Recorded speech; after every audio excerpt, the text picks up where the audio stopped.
As I've explored previously, drinking sugar water is bad for you. If you have people drink a glass of water with 3 tablespoons of table sugar in it, which is like a can of soda, this is the spike in blood sugar you get within the first hour. Our body freaks out so much, it releases so much insulin, we actually overshoot, and by the second hour we're relatively hypoglycemic, dropping our blood sugar below where it was when we started out fasting. In response, our body dumps fat into our bloodstream as if we're starving because our blood sugars just drop so low. And the same thing happens after drinking apple juice.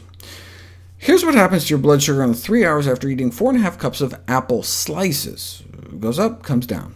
But if you eat the same amount of sugar in apple juice form, about 2 cups, your body overreacts, releasing too much insulin. You end up dipping below where you started. The removal of fiber and the production of fruit juice can enhance the insulin response and result in this rebound hypoglycemia. What would happen, though, if you stuck those 4.5 cups of sliced apples in a blender with some water and pureed them into an apple smoothie? It would still have all its fiber, yet it still caused that hypoglycemic dip.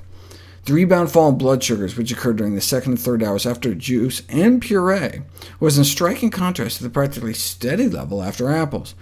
This finding not only indicates how important the presence of fiber is, but also perhaps whether or not the fiber is physically disrupted, like in the blender. Let's play devil's advocate, though. Eating 4.5 cups of apples took 17 minutes, but to drink 4.5 cups of apples in smoothie form only took about 6 minutes, and you can down 2 cups of juice in like 90 seconds.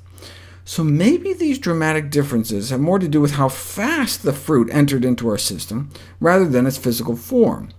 If it's just the speed, we could instead sip a smoothie over 17 minutes, it would be the same, right? So they put it to the test. Fast juice was drinking it in 90 seconds, but what if you instead sipped the juice over 17 minutes?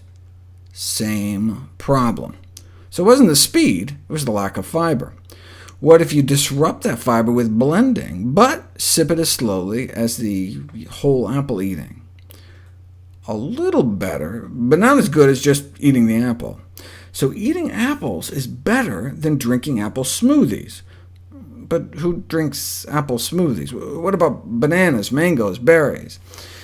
There was a study that compared whole bananas to blended bananas and didn't see any difference, but they only looked for an hour, and it was while they were exercising.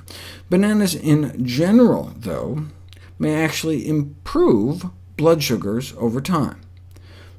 The same thing with mangoes, and this was with powdered mango. It can't get any more fiber disrupted than that. It may be due to a phytonutrient called mangiferin, which may slow sugar absorption through the intestinal wall.